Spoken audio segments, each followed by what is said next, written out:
Flirties. Today, we're going to be answering one of the hottest questions in flirting and dating. Are they flirting or being nice? And then throwing in a little bit of bisexuality for good measure with friendship coach Jenna Anderson. Hello and welcome. Hello, I'm so excited to be here. Excited to have you on Flirtations today for this Flirtini. Yes. Yeah. I love the name, by the way. That's so clever. Thank you. Well, it really, the origin story of the Flirtini came from one of my favorite episodes of Sex in the City, where the friends, right? All the friends, they're on a rooftop bar of sorts. No, they were at a party in Manhattan drinking Flirtinis. That is a show I definitely need to finish. I got into season 3 and then stopped. Should have kept going. I mean, there's no better time to start back than now. True. That's true. I'm like more of a gossip girl kind of girly. Yeah. Like I've got that going on in the background when I'm doing stuff around my apartment, but maybe I'll switch it up. Maybe time to hit play again and finish up the show. Really, as the new season of And Just Like That will be debuting, I hope, my God, in the near future. I'm waiting. All right, Jenna, before we get into a little Q&A on this Flirtini, I'd love for the Flirties to learn a little bit more about you and how you got into this work of friendship. Oh my gosh. So I kind of came into it by being laid off first. I was laid off back in October, and I have had this kind of idea in my head for so long about wanting to help people make friends. And I have lived in so many different countries and cities in my life. And every time I had to move, I had to learn how to make friends over and over again. Yeah. And it's something I got really good at. And it's something where if I can put myself in any community, in any space, and make a friend. And I want to teach people that skill too. And a lot of that comes from self-confidence. So I help people make friends. I do one-on-one coaching. I have a podcast idea in the future. So I'm super stoked to be here because it's giving me some practice. And I help people gain the confidence to make friends anywhere they go. That's amazing.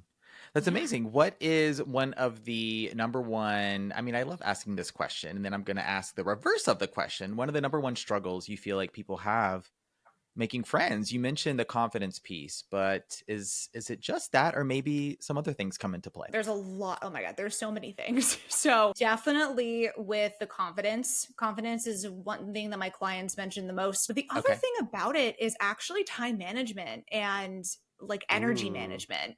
So this is something that a lot of people don't think about when it comes to making friends, is like, we're all adults. We're super busy. We have so many things going on. We don't think intentionally about making friends, and therefore we don't plan to do it. So a lot of people just don't have the time management skills and the knowledge of what gives and takes their energy in order to make friends. I can relate to that as well. And then you throw in the lack of perhaps confidence, self-esteem, self-worth. You're on the more introverted side. Maybe you've got some social anxiety present. All that has been true for me. And then what you're speaking to is this experience of maybe overwhelm, burnout from other areas of your life, whether it's work, career, your personal life, family. It's like, oh my gosh, I'm making friends and putting myself in social situations in the real world is already difficult, not impossible, but hard. But if my social battery, like my just life battery, is already on the lower end of the spectrum, it's a challenge. It's a challenge. But what I'm hearing is there's a lot of hope and possibility as well. So what is maybe a success story you have from your client work, or something you've heard about a great friendship experience? I think a success story I've had with a client recently is I have a client who I've had to really work with him on how to feel connected and form relationships. We did something called a social convoy circle. So what he did is he took people in his inner circle. So these are people he already knows, like people from his inner circle, people he feels more connected to. People he feels in his middle circle are people who they're good friends, but they're not like best friends. And then there's people from his outer circle, which is like people who he wants to get to know better. Maybe it's like a friend of a friend, someone he had a connection with at some point, maybe at a party. And, that's a person that's in the back of their mind. So what we did, instead of giving a social plan to like get out there and go meet new people, was let's look at who you already know. And a lot of people don't think about this. Like, who do you already know from your social circle? and let's connect with them. And so I had him write a list of people from each part of the circle, and we went and we highlighted 5 people he wanted to connect with. And Okay. I gave him some homework over the course of a week of, Mm-hmm. okay, every day you're going to try and connect with one of those people in Okay. some way. Okay. The ones that you really want to connect deeply to, I want you to set up a phone call with them. And he did Okay. it. And I just could see the shift in his confidence and his energy from one week to the next. Like Mm-hmm. he was smiling more in our Mm. calls. He was talking about like how excited he was to have plans with these people in the future. And so that's just something that I'm very happy about. Like I was very happy to Yeah. work with. You know, it was a little bit of a challenge, but his energy is just completely shifted, and I'm so excited for him to get out there and have that self-confidence when he's ready. Mm. I love that strategy because a couple things I'm hearing are that you're focusing on, like, sometimes maybe we feel like, oh, we don't have enough friends, or oh, it's so hard to make friends, or oh, I can't get out. You're focusing on all the things that are maybe wrong, that are the problems, but not necessarily focusing on, wow, wait a second, I do have people in my contact list, right? And my DMs are Yeah, somewhere in your life within your existing networks that you maybe can form deeper connections with, that could invite you to something, that have a friend of a friend. Oh, I know someone that also likes this interest, passion, hobby, exactly. whatever. And so I love that you focused on what was already present in his world and really building on that rather than like right away just going to putting him maybe in an uncomfortable situation, because now he's going to be much more confident to go out and strike up a conversation, maybe a flirt or two. You never know. Uh-huh, yeah. And a lot of that just kind of going into flirting, but this client also has social anxiety, and so dealing Sure. with that as well. And like I'm not just going to throw my clients with social anxiety right into socializing immediately. I want them to Yeah. slowly work up to it in a way Yeah. that, you know, maybe is like a little bit out of their comfort zone. Sure. So when it comes to flirting, like building that self-confidence Uh-huh. and having those strategies to deal with your own anxieties is Yeah. really important. Yeah, in any Yeah. context. I think so too. Small steps. You got to get out of that comfort zone a little bit, but I think Mhm. sometimes if we I mean, we as coaches, we don't want to set people up for the failure, so to speak, kind of quote unquote, Mhm. right? We don't want to put them in a position that maybe they're not ready for, but you're not working with us to say stay safe and comfortable. You're working with us to get out of your comfort zone. Exactly. So that's what ultimately we're going to do. All right, Jenna. Are they flirting or being nice? You had an experience with this very question recently. Could you Yep. share that with the Flirties, please? Okay, so for those of you who don't know, I am bisexual. I Hmm. came out 2 years ago, and it is something I have been navigating in the dating world. I'm sure a lot of people can relate to this. Hmm. Hmm. But when it comes to meeting other women and like out in the wild, Hmm. our gauge for flirtation and taking something beyond the friendly level is like all over the place when you're just Hmm. starting out. Hmm. So so it was Christmas. It was this past year. Hmm. And I was in TJ Maxx with my grandma, and I was helping her look for some presents. And I was also going to get her a pair of earrings. So, you know, like in TJ Maxx, they have like that big, just like pile of Yes. jewelry, and it's just like so much to take in. And you're like, Yes. what do I do? What do I pick? So I went to that part of the store, and next to me was another girl experiencing the exact same thing. Like, there's so much jewelry, I do not know what to pick. So Hmm. I Hmm. kind of like noticed her Okay. out of the corner of my eye. She was a brunette. She had a big smile. Like, she was tall. She was fit. She was stunning. And so already I Hmm. was just like, she cute. But I don't know if I'm Yeah. going to say anything. Like, she cute. I'm just going to like keep looking at my jewelry. And I was also like in potato mode. I was in sweatpants, no makeup. My Uh-huh. hair looked great. Like, that was Okay, it. well there you go. That's a I was plus. like, my hair looked great, but I was like, all right, you know. She suddenly turns to me and she's like, hey, can I get your opinion? I'm like, sure, yeah.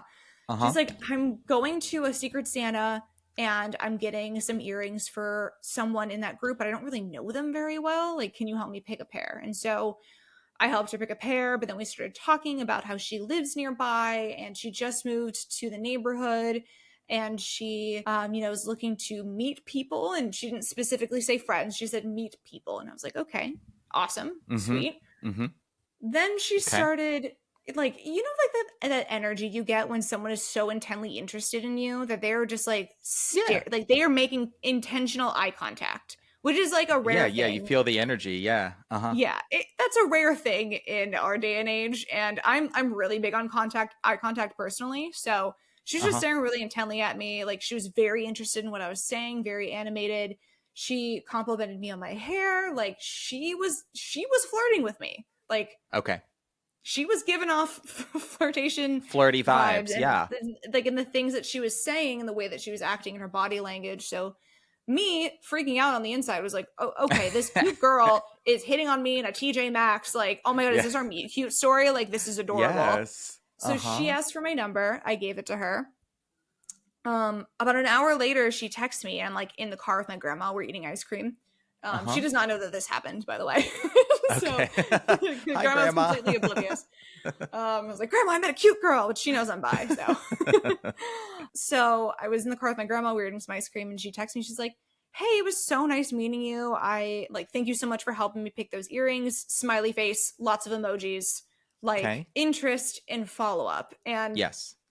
so to me, I was like, okay, she wants to go out. I'm down. Mm-hmm. So just for transparency, because I'm not gonna like flirt with her Mm-hmm. and make her feel uncomfortable if I don't Mm-hmm. know she's interested in dating. Like that's my Mm-hmm. thing with being bisexual is like I'll just Mm-hmm. tell them if I'm getting those kinds of vibes. And if they're like, Mm-hmm. yep, same, let's go, awesome. But if Mm-hmm. not, totally respect it. So I just told her straight Okay. up, I was like, hey, it was so great meeting you too. Like, welcome to the neighborhood. By the way, I thought you were so attractive. I really enjoyed our conversation. If you ever want to Yeah. go out with me sometime, I would love that.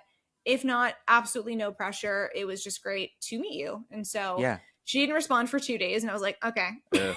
Okay. Yeah. I freaked her out. But Uh-huh. then she got back to me and she was super nice about it. She's like, hey, like, I don't swing that way, but like, definitely would be down to like get coffee sometime as friends. And so Okay. that was the situation. Like, I was open, I was honest. And the Yeah. thing is, what was really funny is she was doing some things that I would tell my clients to do if they wanted to make new Mm. friends. Okay. So she was again being very interested in what I was saying, like Yeah. asking me questions about my life. Yeah. Definitely do that if you're looking to make friends. Don't just talk about yourself. She was also intent on getting my number as well, which you want to get a contact from somebody if you really connect with them. And then following up, which is a big thing that a lot of people don't do or are afraid to do. And Mm. she did that. And Mm. so I was She like, did that. I kind of like sat there and I was like, okay, Huh. like, am I Yeah. giving people flirting advice now or am I helping them Interesting. make friends? Yeah. Interesting, Jenna. Let's break down this example because I also think you Yeah. did a lot of things really just kind of right as well, like letting the flirt happen, letting the moment of connection happen versus sometimes what I hear from daters is right, they get nervous, they get anxious, and so they shut down or they don't respond, or they don't ask questions, or they just like, oh, I gotta go kind of thing. They're not making eye Mm-hmm. contact, they're looking down or looking away, they seem distracted. And now the other person is going to receive that as, oh, they're not interested, they're busy, or whatever. So you Mm-hmm. just were with it, let it happen. It was engaging. So there was a back and forth. This other person was giving some, sounds like some very flirty vibes at the time over there looking at earrings. And then the follow up, I love how you phrase the text, right? That you sent to her, like kind of no pressure kind of thing, if you're interested. And I would have done the same thing. This one is confusing to me because it's very reasonable to Mm. think that she was flirting with you because she gave you her number, seemed very excited, or you gave her your number. She asked for it. Yeah. Yes, right. When she asked for it, and then that follow up was very uh, lots of emojis, right? Seemed very excited to hear. Yeah. Yeah. Yeah. So that one I would have thought for sure versus being nice, that's a flirt. Yeah. Like it wasn't just nice, it was assertive as well. It was an Yeah. assertive kind of nice. So I just think it Intentional. was an interesting Mm-hmm. example of trying to gauge whether or not someone's flirting with you or someone Yeah. is just wanting to be friends. And I think from your flirting experience story at TJ Maxx, one thing I feel like I'm also picking up on was how it ended. Like you didn't take that as a personal rejection. Like you really didn't like let that totally take you out of the flirting game or the dating game or really affect your self-confidence, your self-worth, how you're feeling about yourself. So coming back to this classic question, are they flirting or being nice? I like framing the flirt as a practice, a style, as a form of communication, because once you have that be the foundation and where you start, it then opens up the experience to be ultimately a little bit of a give and take, back and forth. How are each of your interactions going to be received, but puts you so much more in control of what experience do I want to have versus trying to read someone else's actions, read their mind, trying to interpret everything. You're in, right, your friend chat, you're talking to your mom or your grandma. Oh my God, were they flirting with me? Were they being nice? I mean, yeah. Ask your support squad, ask your friends, get some feedback if you will. But also, I just say, to an extent, Delulu is a Salulu. If it's a flirt to you, then it's a flirt. Yeah. So then you can pursue it how you want to pursue it, and then detaching from those expectations. Like, so if it doesn't work out the just right way that you want it to, you're going to be fine, flirty. And you're going to be also, fine. it is the foundational confidence that I have in the situation where no matter what happens, if I get rejected, I'll be fine. Like, I'll be okay. I just walk into the next room and I try again. Like, it's not something that is going to defeat me so quickly. And that took a lot of time. Like, even in a friendship situation, like, even especially in flirting too, but like, I feel very confident going into a room and being like, yep, I am myself, and you can accept me or you can reject me, but at the end of the day, I will be myself, and I love that. So yeah, I love that too. One of my favorite ways to flirt with people in a bar is just going up to them and being like, hey, like, I love your outfit, great pick, like, or great shirt. Like, dudes love being complimented on their choices, and if I tell them they've made a good choice in something, that instantly like gets us in a conversation, because then they're like, oh, I got it like from here, and like my friend picked it out for me, and like I think it looks great. And guys don't get a lot of compliments, so that's a great flirt strategy for sure. In these last few minutes, Jenna, I want to hear a little bit about your bisexuality journey. I think there's some flirties curious to hear about this part of your story. Maybe for the flirty that's brand new to this or thinking about it, yes, how has this been for you? So I mean, if I'm being fully honest with myself, I knew I was bisexual in high school. So there are some female friends I had where I was like, something's going on here, and I like something about this. And it, like, of course we remained friends. I did not take it anywhere past that, but like in high school, I just was starting to get those feelings, and I had like a friend who came out as bisexual in high school, and I, for the most of my life, thought I was just interested in dudes. And then come college, I had an experience making out with a woman in Australia where I studied abroad. And then I was like, okay, like there's definitely something here. I really like this. Women are nice and they're pretty. They smell nice and they kiss great and they have soft lips. I'm into this. And so I, again, did not act on it, did not come out about it. Of course, a few close friends knew I did it, but I didn't necessarily be like, oh yeah, by the way, I'm bisexual. Like I still just held on to that for me.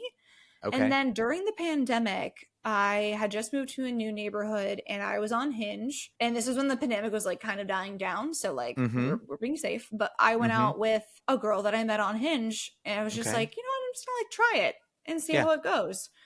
We went on a walking date around the neighborhood. We had hot chocolate and we got some like mulled cider, and it was just fun, just like hanging out. And we very much were like hanging out in a very friendly way. And then I had a roof in my last apartment, so I took her up to it and I was like, I'll show you some views. Let's see what happens. You know, this is like an opportunity for either of us to do something if we both like each other. So I was like, okay, we're going to go to the roof. And we were just talking and getting like closer and closer and closer together. And then she was like, can I kiss you? And I was like, yes, please. do it. And so we made out and then we dated for a few months. And Okay. honestly, it was a little bit overwhelming to be in my first bisexual relationship because I was trying to Yeah. navigate what that meant for me and my attraction to Mm-hmm. men as well. Mm-hmm. And it was both of our first like same-sex relationship. So we both Mm-hmm. were trying to figure it out. And we're both Mm. bisexual too. So there's that Mm-hmm. element as well. Okay. At the end of that relationship, we just, I think we're very overwhelmed by it. And Yeah. we took a step back and just became friends. Okay. Maybe a little bit more than friends because we did like meet up with each other a few times after that. I'm just like, why didn't I let myself explore this sooner? And that's something that I was really thinking about. And Mm. so after that, I've just given myself that opportunity to go and date women, and I date men as well. I'm dating a very nice guy Okay. right now, and he's Okay. lovely. I Yeah. am bisexual. That's not going to change. I am Right. very attracted to women as well. Yeah. Are you cool with that? So yeah. Yeah. Yeah. You got to have healthy, honest communication, honesty, a theme in the conversation today. And a couple things that I'm picking up from what you were sharing were this idea of readiness too. Like I think sometimes we come out or we start to explore something that is unfamiliar, maybe uncomfortable or new to us, and we Mm-hmm. realize, oh, it isn't maybe as scary as I thought, or oh, maybe I actually kind of like this, or oh, ooh, not for me, but at least I gave it a try. And we sometimes ask ourselves, why didn't I do this sooner? Why didn't I try this sooner? But ultimately, like you have to be ready in a Yeah. sense, at least a little bit, not fully ready, not fully healed, not fully have it all figured out by any means. And it is a lot of Yeah. letting go and letting yourself grow into something new. And that is an experience you Yeah. have when you are bisexual and you're discovering that. Yeah. Yeah. Okay. That's helpful. And then before we go, I wanted to highlight one thing that I feel like was happening in that first same sex relationship, and that is communication, honesty. Like you were both figuring it out and it didn't work out long term, but it sounds like you were more or less in sharing a lot together. So you were figuring it out together is what I'm trying to say, rather than trying to figure it out together but apart, which I think Exactly. happens in a lot in dating and relationships. Yeah, which hopefully made it a little bit simpler. Exactly. Yeah. Oh my gosh. Okay, Jenna Anderson, thank you for being on this Flirtini today. Now officially part of the Flirtations community. Where can the Flirties find you, follow you, and perhaps work with you for some friendship coaching? Yeah. Well, you can definitely find me on TikTok. My handle is my friend Jenna. If you say it out loud, you feel less lonely. So, are you following my friend Jenna? That's why I picked it. I am on TikTok. I am getting onto Instagram, so I will be on there soon. If Okay. not now, by the time this podcast comes out. And I'm on LinkedIn. I write posts about friendship and like helping people time manage their friendships a lot, having tips Hmm. on there. And Okay. then I also have a landing page for those who are interested in working with me. I would love to work with you if you're experiencing loneliness and you Yeah. want to work on your self confidence to make friends anywhere you go. I am here for you. I'm your hype woman. I am your ride or die. So that's where you can find me. Amazing. I will have those links in the show notes below for this Flirtini. Jenna, thank you so much for being on the show today. Thank you so much, Benjamin. This was awesome.